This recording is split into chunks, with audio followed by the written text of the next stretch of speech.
Hey peeps, welcome back to another video. Today I want to talk about how to pass in FIRELANDS. This is week 1 and they decided to basically do no rules on all of the bosses, so things will definitely change in the near future. That being said, this video might be outdated whenever you watch it, so make sure to click on the link in the description which shows the rules, and I'm most likely making an updated video for this as well, but just a little heads up. Now let's start with Beth Tillock, the spider boss. So on this boss specifically, everything counts. When you're downstairs, you want to chain lightning the spiders that spawn as much as possible, get loads of AoE pad out, and whenever you have like a big drone spawn, you want to shoot as many spells as possible into the drone until the new spiders spawn. Those are basically prior to chain lightning because you want to pad as much as possible. You can also try to be in between the two spawn points to be able to chain lightning basically two sides. Whenever people are trying to kill it, you know, you can sneak in maybe a few more chain lightnings. And obviously you have to really keep up on the boss, as in like you gotta know when you put your fire alley down. When you obviously have the 2-piece, you can just put it down at the start and you can put it down whenever it's running out. If you don't have it, you gotta know when the boss is coming down. So you can calculate basically when to put your fire alley so you don't waste much uptime off. You can also just use it, like I said, at the start and let it cleave the adds. The damage that it does isn't that bad. But if you put it further in the end, then it basically hits the adds and the boss, and then basically you waste maybe like just 10 seconds of uptime. That is definitely the better choice because killing the boss faster means ending the boss faster. So your DPS, your damage per second, will be higher most likely. If you are going upstairs, I never been upstairs, so I can't really say much. I'm not sure if your fire alley when you put it upstairs actually lives. I'm pretty sure if there's nothing else to attack and you're not doing the mage strat, your fire alley is most likely gonna die. Someone in the comments might be able to help with this, but if you can fire alley up there and it doesn't die, then obviously you should do that. And whenever you're downstairs, before you go up again, you want to cleave anything inside as much as possible and then go back upstairs and clap the boss.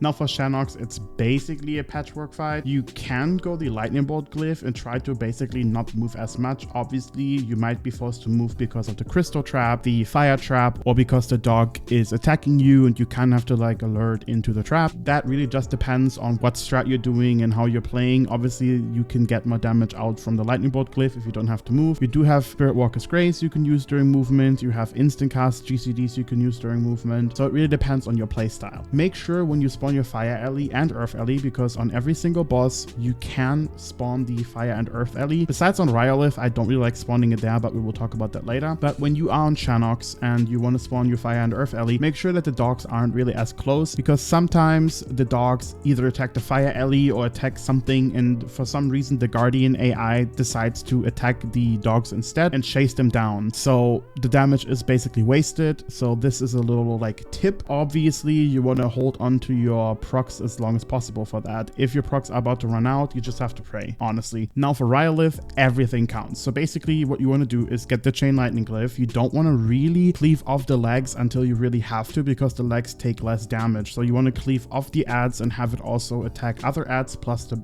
legs, of course. Whenever there's no adds up, I do like to flame shock both legs and lava burst until the adds spawn again. Then I go back to chain lightning only. I fire alley on procs at the start, so fire alley can just fire nova everything and cleave the adds. I personally didn't really have good experience with using earth alley on that fight. It either just AFKs in the middle and randomly taunts things that you kind of want to kill. It doesn't really matter. It doesn't really do much either. We had a tank complain about it once, so I've just not been using it, but there isn't really any reason not to use it unless it really ruins the strat that you're doing if you're doing something special. Now for Ali Razor, the bird boss. Passing on this boss is basically useless. It only matters if you care about the 99s on your profile, because this boss is removed from complete raid DPS, boss plus trash and fight DPS, and the damage and healing all-star, so it doesn't, like I said, give you any all-star points. If you want to pass on this fight to get a 99 on your profile, you do need to fly. There's no other way to pass on this fight, unless I guess you're a tank and you're doing the birds. But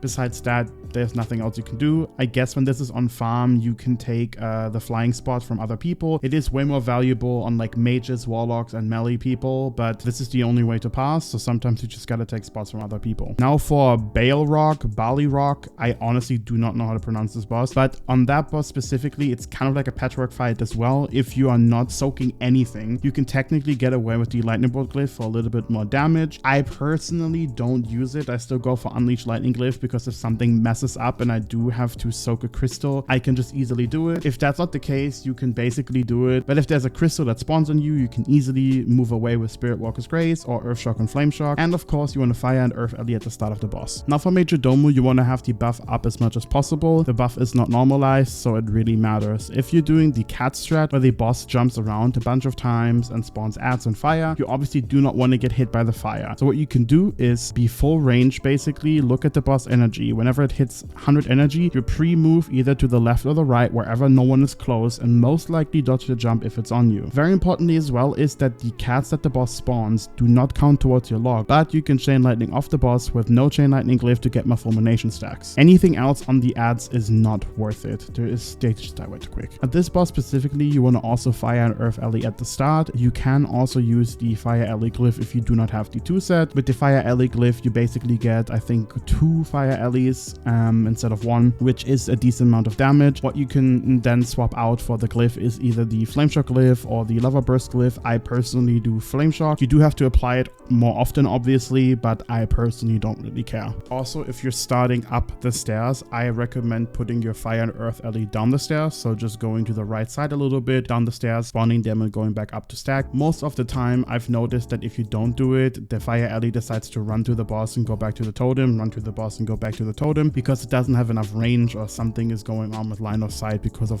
where the totem is placed. Now for the most important and hardest boss in the raid, Ragnaros. There's absolutely no rules on this, which means you want to chain lightning as much as possible when ads, as an example for the hammer, spawn. You kind of want to be on the side where more ads are spawning so you can hit more ads with the chain lightning. Obviously, if you are assigned to the left side and there's 3 ads only, and on the other side there's like, I don't know, 6 or something, you kind of want to go to the right side, but you're assigned left, and if the left side is also close to the hammer and they might reach the hammer, then you obviously wipe and it's your fault because you weren't there and you didn't do any knockback or something. So you do have to obviously pay attention to that, but you do want to pad as much as possible. Whenever the seeds spawn, as an example, I like to use my Spirit Walker's Grace for the first wave. Then for the second wave, I like to keep my Elemental Mastery, my Racial, so I have a little bit more damage without needing to move, so the ads die quickly as well. For the third one, you do have your Spirit Walker's Grace again, and so on. And of course, Ragnaros is super long, so if you're not using the Fire Alley glyph, you can get about 2 Fire Alleys. If you're using the glyph, you can get 3, which means you can use 1 at the start and then 1 at the end without the glyph. And then if you have the glyph, you can use 1 at the start, 1 during the seeds, and 1 during the end-ish. Obviously, if you have the 2-piece, you do not need to use a Fire Alley glyph whatsoever, because you just basically have an uptime of 100%. And of course, to pass on this fight as an Alley Shaman, you basically do not want to do the Meteor unless you're super good at multitasking and using your Earth Shock to knock it back while pumping the boss. This might take a little bit of practice, but of course, if someone else can do it while you're pumping, that gives you a little bit of more playroom to pump the boss and get a higher pass. That's everything. I hope